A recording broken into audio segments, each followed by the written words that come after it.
Prechtelevate Performance, coming at you live. Hope you're having a damn good day so far. Today, we are going to be briefly talking about organic versus non-organic foods, because that's something that a lot of times people bring up whenever they are wanting to start a fitness journey or a weight loss journey, and a lot of times people feel like they get healthy, they get confused about, not confused, kind of a little bit like, I guess maybe even like misinformed in a sense in terms of what they think they need to do to be on a health journey or a fitness journey or how to lose weight or how to eat healthy. And a lot of times people feel like they can't afford it, right? A lot of times there's a big issue where people feel like they can't afford it because they feel like they have to buy like organic foods and things like that are like a lot more expensive in order to reach their goals. And so I'm here to tell you guys today that one, that's not the case. A fitness journey, a weight loss journey can be very effective or can be very affordable if you know what foods are out there that you should be consuming that are affordable, right? That are within like a, kind of like a lower price range. And so at the end of the day, I'm just doing this to try and help inform people and to let them know and to give them, more information about these things. This is my unbiased opinion. I went to school for like science. I understand how scientific articles and things like that work. I understand how scientific research works. And so I'm going to be going over what is true versus what's not true in terms of a lot of the arguments that people have for what is better, right? Organic versus non-organic food. And that's what we're going to be talking about today. Because a lot of times people feel like organic food, I'm just going to open up this light real quick. A lot of people, or my blinds real quick so it's a little bit brighter. So we're going to talk about today, because a lot of times people think that organic food is better than non-organic food, and you might be surprised by listening to this episode. Please don't get upset or mad or anything like that. I'm just kind of reporting on what's out there, and you can have your bias, and I'll have my non-bias if that's cool with you.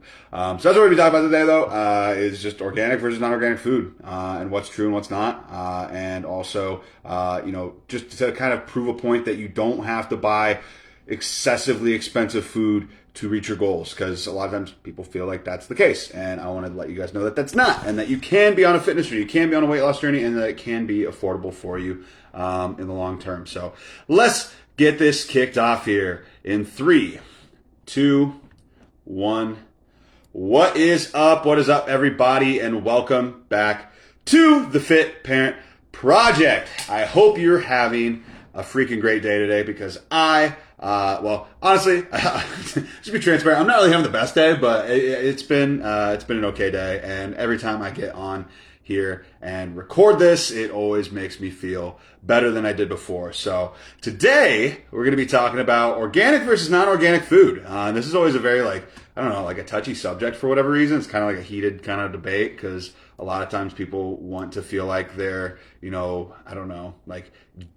I feel like it's some of it is trying to be ethically better, right? I think that's one side of it. And I think the other side of it is some people feel, like this weird kind of not saying that this is directed towards you specifically if you're watching this right now or listening to this right now, but like almost kind of like in an elitist sort of way too. Like sometimes people feel like they're better than other people for eating organic versus non-organic. And so today I'm just going to be talking about, my unbiased opinion on not my unbiased opinion, I guess it's still technically an opinion, even though it's not biased. I don't know. Either way, I think that's kind of like an oxymoron in a sense, right? So anyways, I'm going to be telling you guys what I know about organic versus non-organic foods and why you don't have to eat organic in order to be healthy, right? Like being healthy, being on a weight loss journey, being on a fitness journey does not need to be a super expensive experience. It really does not. There are a lot of foods out there that are super nutrient, both macro and micronutrient dense, that are cheap, that are like pretty damn dirt cheap. Case in point, like my brother, even he's really dialed it in, and he only spends like $50 a week on groceries, and he's living a very effective like bodybuilding lifestyle even. And so, it can be done. It can be done. And for a weight loss journey, it's just a matter of knowing what's in certain foods, so that way you know which ones to buy that are more affordable. But that's not what we're talking about today exactly. We're talking about like organic versus non-organic. So let's jump into this. So just to preface, I'm sure many of you listening to this right now already have opinions formed on the topic of organic foods compared to non-organic foods. I'm sure a lot of you do. Probably based on word of mouth or an influencer that you watch, or maybe a article title that you saw shared on Facebook or something like that. And that's fine, right? Like that's how a lot of people get their information. But I don't want you to get mad at me if you don't like what I'm saying from, like I said, an unbiased position. Just, listen along or don't. Like at the end of the day, I don't really care. And I mean, I do care. I want you to listen and learn. But at the end of the day, like I don't think that I'm going to, maybe I will have a drastic change on your opinion depending on how deep you've dug your heels into or invested in that, in that opinion, right? So some common points though that are argued for a lot of people when it comes to organic foods versus non-organic foods is one, environmental impact, right? Like everybody, I am a scientist by schooling. Like I studied environmental science, ecology, invasive aquatic ecology. I'm very well versed in how things impact the environment, right? So this is coming from a pretty well informed place, right? Two, people often argue, like the common point argued is like pesticide usage, right? Three, nutrient content, right? People think that organic foods are more healthy for them or have better nutrient content and things like that. Four, another common point that is argued is cost, right? Organic food versus non-organic food. That's a big thing is cost for a lot of people, which is a big reason why I'm talking about this today, because a lot of times people feel like they can't afford a fitness journey or a health journey. And then five, ethics, right? Ethics, like, organic versus non-organic foods. The ethics behind that. So those 5 points are like the most common things that people talk about a lot of times. And so let's talk about environmental impact, right? Let's talk about that first one. So in general, organic is not actually better for the environment, which is kind of like, a lot of times people hear that, they're like, well, what do you mean by that? Like that's like the big thing that they like, a lot of times people say, right? And it's weird because it's not actually true. It's actually been shown to be worse, right? Although not much worse, right, on the environment, because what happens is there's this like lack of fertilizers that can be used, which generally increases, crop yields like crazy. And when they can't use those, crop yields are a lot lower, which means that they have to use a lot more land, and that ends up increasing carbon emissions, for one thing. So that's one thing, right? So environmental impact, organic's not actually better. It's worse probably, and not a lot worse, but it's still on par, if not worse than non-organic foods, right? So that's kind of one argument there, kind of like, I guess, disproven in a sense, right? That it's better than the environment, for the environment, right? And I'm not against necessarily organic food. Like I'm just saying, just giving you the facts basically. So, pesticides, right? So that's a big thing. People like, they're like, I want to eat healthy, right? I don't want to be, intaking, a lot of pesticides and things like that. That's kind of like a fair argument, right? But organic versus non-organic foods, again, they both actually use pesticides, right? They actually both use pesticides.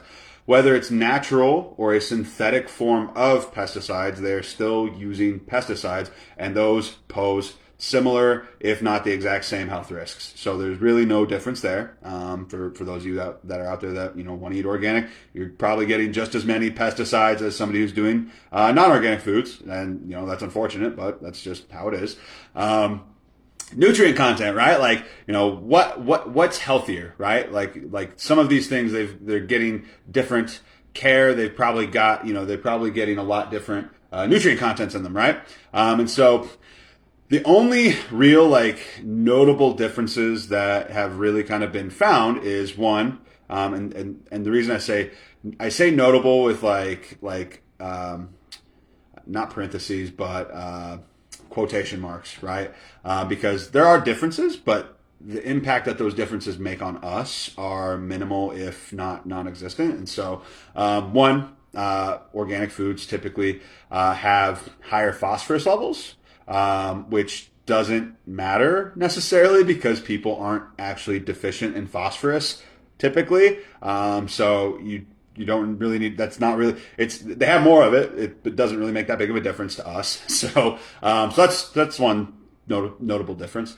Two, though, they're actually they're slightly higher in antioxidant levels in some organic foods, but that again doesn't really make that big of a difference. If that's kind of what you're going for, then I mean that's fine too. It's you're probably just better off eating a little bit more of some of the other food that's a lot cheaper to get that little bit more of antioxidants. Three, another notable difference is that organic milk is shown to have a higher level of omega-3s, which is cool, right? It is cool. Is it the most like price like worthy? Like is it worth paying that much extra to get that little bit more of omega-3s? It's up to you. Can you afford it? And it doesn't hurt your budget? Yeah, then cool. Like, I mean, I think that's cool and you can go for it. Or you might be better off just buying, fish oil or some other like omega-3, oil source that is arguably a lot freaking cheaper than buying the more expensive milk, right? And so that's one thing. So there's one notable thing. And, again, this, like I said, this is an unbiased, episode, just kind of going over things. And so that, that way you guys can be more informed about your choices whenever it comes to, trying to live eat a healthy diet, right? Because like I said, a lot of people feel like they can't afford it, which I don't think that's true for the vast majority of people. And so four, though, right? Four is that cadmium levels were slightly lower in organic foods, right? But again, that doesn't really make a difference at all, really. so those are notable differences, like nutrient differences, like in general, those are like kind of like the broad scope of what is different when it comes to nutrient content. But again, I mean, in all honesty, all those things that are really that are different don't really make a big impact. To be honest, in terms of getting omega-3s in is great, right? It's great. There's more cost-effective ways of getting your omega-3s in than organic milk. That at the end of the day, but I mean, the choice is yours, right? And so those are the things. So nutrient content, we just kind of covered that. So cost. This is the big. Like the big thing here for me as to why I don't think if you're, on a budget and you're trying to be healthy, or in general, right? In general, kind of like overall kind of for this entire episode is that organic foods cost more, like straight up. That's why this whole episode is even being kind of like, made, is that organic foods cost more, like a lot more. And not really for any good reason necessarily. It only costs, and as of this time of like doing this episode, right? It only costs farms around 5 to 7% more to grow organic food. Yet they charge on average 47% more. 47% more. That like the cost of organic food only technically costs 5 to 7% more to grow, right, than non-organic food. Yet they still charge on average 47% more. And then it's almost, I think organic food in a lot of ways is kind of like a status symbol. And that's kind of where that kind of like elite kind of, reason why some people buy it, right? It's almost like a status symbol. It's like having like a name brand. It's like name brand food in a sense, except it's like, it's almost kind of, like I said, like almost like kind of like having like name brand, or like it's like name brand food, but it's like, but for like fashion or something, right? It's like, got that logo, right? It's marketing. A lot of it's marketing at the end of the day. Just kind of going like, just to kind of like reiterate kind of like, everything I talked about, right? There's not really that big of a difference with a lot of these things, if any, if not worse than non-organic food, yet they're charging a lot more, right? And it's because it's being marketed as being this, really, really nice thing that's good for the environment, even though it's not. So that's one thing, right?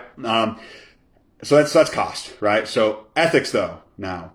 Ethics. This one is tricky. This one is tricky, right? Because it depends on whether you're talking about organic, like animals, right? Organically, like farm raised animals and things like that, or crops, right? I will say, right, animals in general, right, not always the case, in general are treated better ethically due to rules in place to deem them to be like organic or like grass fed or like, you know, a lot of these other like definitions that are kind of tricky. You know, like they are in general treated better ethically. And I think that's awesome. Like I fucking love animals. I like eating animals too, but I fucking love animals. Like animals are great. You know, like I think that, you know, I think that should be those things should be in place, right? I think animals, like I don't think anybody would argue that animals should be treated worse, right? I don't think that's what we're saying here, right? I think animals should definitely be treated better, and I think that organically, like kind of like raised animals and things like that are better treated ethically. So due to those rules in place, however, crops grown organically are not more ethical. They aren't, and you know that's okay, right? That's what we're doing here is we're kind of breaking down this and kind of talking about it. And so, if you, I don't know, if you skip to the end of this for whatever reason, and like kind of like the too long didn't read of all this is that there's not really like any significant differences between organic and non-organic foods that would impact your health at the end of the day. So what should you do, right? What should you do, right? In my mind, whatever the hell you want, right? Whatever the hell you want. It doesn't make much of a difference, honestly. Organic foods cost more with no benefit, but if you're able to afford it, go for it. I can respect the marketing aspect of companies selling organic products because if they don't, others will, right? But at the end of the day, it does feel kind of snaky in my mind because the public is being misled, which I don't like in general. And so one thing though, right? One thing that you can do that is better all around for everybody, except for big companies, is to buy local, right? Buy local and support your local economy, support your local farmers, support your local, you know, gardens and things like that. Support your local, you know, like economy and the people that are in your area that would benefit the most from buying local, right? Whether it's organic or non-organic, right?